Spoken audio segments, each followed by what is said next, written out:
अगर आप भी लेना चाहते हैं देश दुनिया की तमाम जानकारी तो आज ही सब्सक्राइब करें हमारे चैनल को। साथ ही नीचे दिए बेल आइकन को जरूर दबाएं ताकि हर अपडेट आप तक पहुंच सके।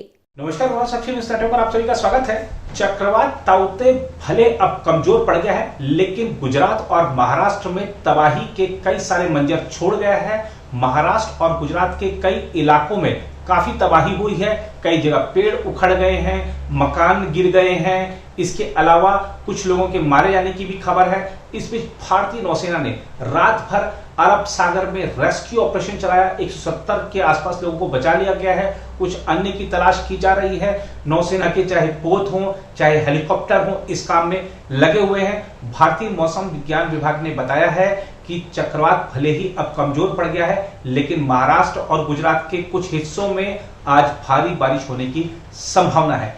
क्या है चक्रवात पर पूरा अपडेट, कहां पर क्या इस तूफान ने तबाही मचाई है, इसके बारे में सारा अपडेट आपको दिए देते हैं। गुजरात में चक्रवाती तूफान ताउते के कारण हुई घटनाओं में 4 लोगों की मौत हो गई और राज्य के पश्चिमी तट पर इससे भारी तबाही मची है।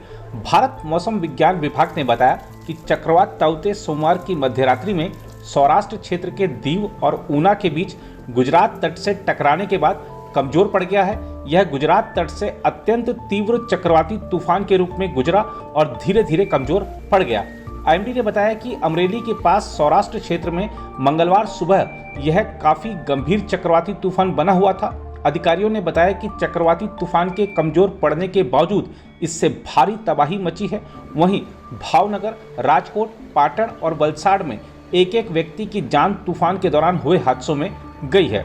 विभाग ने सुबह के बुलेटिन में बताया कि चक्रवाती तूफान के अमरेली से 10 किलोमीटर दक्षिण में और दीव से लगभग 95 किलोमीटर उत्तर उत्तर पूर्व में स्थित होने के कारण हवा की रफ्तार 150 से 175 किलोमीटर प्रति घंटे से कम हो गई और हवा 135 किलोमीटर प्रति घंटे की रफ्तार से चलने लगी। आईएमडी ने कहा कि इसके उत्तर उत्तर पूर्व की ओर आगे बढ़ने और अगले 3 घंटों के दौरान धीरे धीरे कमजोर होने का अनुमान है। विभाग ने कहा चक्रवाती तूफान की वजह से गुजरात और सौराष्ट्र में मंगलवार को हल्की से मध्यम बारिश होने का अनुमान है। साथ ही कुछ दूर दराज इलाकों में भारी से बेहद भारी तथा भीषण बारिश हो सकती है।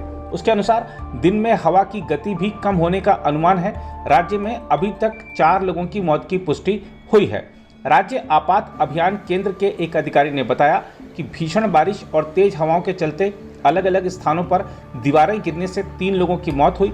मृतकों में राजकोट, वलसाड़ और भावनगर का एक एक व्यक्ति शामिल है।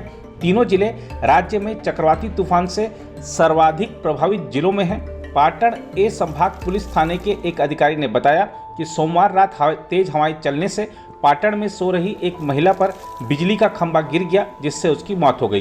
गुजरात में कई तटीय इलाकों में बिजली नदारद रही। वहीं तेज हवाएं चलने के कारण कई पेड़, बिजली के खंभे और मोबाइल टावर भी गिर गए। उधर भारतीय नौसेना ने अरब सागर में आए चक्रवाती तूफान ताउते के कारण समुद्र में अनियंत्रित होकर बहे एक बजरे पर सवार 146 लोगों को बचा लिया है और बाकियों की तलाश अभी जारी है। एक अधिकारी ने बताया कि नौसेना ने बचाव कार्य के लिए मंगलवार सुबह P-81 को तैनात किया था। यह खोज और बचाव कार्यों के लिए नौसेना का एक बहुमिशन समुद्री गश्ती विमान है। अधिकारी ने कहा कि खोज और बचाव कार्य सारी रात चला और समुद्र में चुनौतीपूर्ण परिस्थितियों का सामना करते हुए मंगलवार सुबह 6 बजे तक P-305 से 146 लोगों को बचा लिया गया। INS कोच्चि तथा INS कोलकाता ने 111 लोगों को बचाया। अब तटीय सहायता पोत ग्रेट शिप अहिल्या ने 17 लोगों को और OSV ओशन एनर्जी ने 18 लोगों को बचाया। नौसेना के प्रवक्ता ने बताया कि बजरा गल कंस्ट्रक्टर बहकर कोलाबा पॉइंट के उत्तर में 48 समुद्री मील दूर चला गया। इसमें 137 लोग सवार हैं। एक आपातकालीन टोइंग पोत वाटर लिली, 2 सहायक पोत और CGHS सम्राट को क्षेत्र में मदद के लिए तथा चालक दल के सदस्यों को बचाने के लिए भेजा गया है। प्रवक्ता ने एक बयान में कहा कि INS तलवार एक अन्य तेल रिग सागर भूषण और बजरे SS-3 की मदद के लिए जा रहा है। दोनों ही अभी पीपावाव बंदरगाह से लगभग 50 समुद्री मील दक्षिण पूर्व में हैं। सागर भूषण में 101 और बजरे SS-3 पर 196 लोग सवार हैं। उन्होंने कहा भारतीय नौसेना के P-81 निगरानी विमान की तैनाती के साथ ही आज सुबह यह बचाव अभियान और व्यापक किया गया। मौसम की स्थिति देखते हुए राहत और बचाव के लिए नौसेना के हेलीकॉप्टर भी तैनात किए गए हैं। उन्होंने कहा, राहत और बचाव के प्रयास जारी रहेंगे। अभियान को अधिक व्यापक बनाने के लिए नौसेना के और संसाधन भी तैयार हैं। इससे पहले सोमवार को निर्माण कंपनी एफकॉन्स के बंबई हाई तेल क्षेत्र में अपतटीय उत्खनन के लिए तैनात 2 बजरे लंगर से खिसक गए थे और वे समुद्र में अनियंत्रित होकर बहने लगे थे, जिसकी जानकारी मिलने के बाद नौसेना ने 3 फ्रंटलाइन युद्धपोत तैनात किए थे। इन 2 बजरे पर 410 लोग सवार थे। 2 बजरे की मदद के लिए आईएनएस कोलकाता, आईएनएस कोच्चि और आईएनएस तलवार को तैनात किया गया था। उधर मुंबई के छत्रपति शिवाजी महाराज अंतर्राष्ट्रीय हवाई अड्डे पर उड़ानों का परिचालन शुरू हो गया है। चक्रवात ताउते की चेतावनी के मद्देनजर हवाई अड्डे से उड़ानों का परिचालन 11 घंटे तक निलंबित रहा। सेवा निलंबित होने के कारण शाम 7:30 बजे तक आने और जाने वाली 55 से अधिक उड़ानें रद्द करनी पड़ी। छत्रपति शिवाजी महाराज अंतर्राष्ट्रीय हवाई अड्डे ने सभी सेवाएं चक्रवात ताउते की चेतावनी के कारण सुबह 11 बजे से शुरू में 3 घंटे के लिए निलंबित रखने की घोषणा की थी, जिसे अंततः विभिन्न चरणों में रात 10 बजे तक बढ़ाना पड़ा। हवाई अड्डे ने अपने एक बयान में कहा, हवाई अड्डे पर परिचालन 17 मई को रात 10 बजे शुरू कर दिया गया है। निजी हवाई अड्डा परिचालक ने कहा कि आने वाली 34 और जाने वाली 22 उड़ानें रद्द हुई हैं। कुछ विमानों ने मुंबई के लिए अपनी सेवाएं रद्द करने का निर्णय किया। हालांकि हवाई अड्डे ने इस बारे में पूरा ब्यौरा नहीं दिया।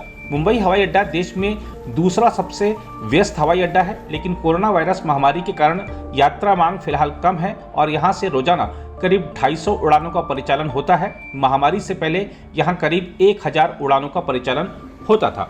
उधर भारत मौसम विज्ञान विभाग ने चक्रवात ताउते के बाद मंगलवार को मुंबई और इसके उपनगरीय क्षेत्रों में मध्यम से तेज बारिश होने का पूर्वानुमान जताया है।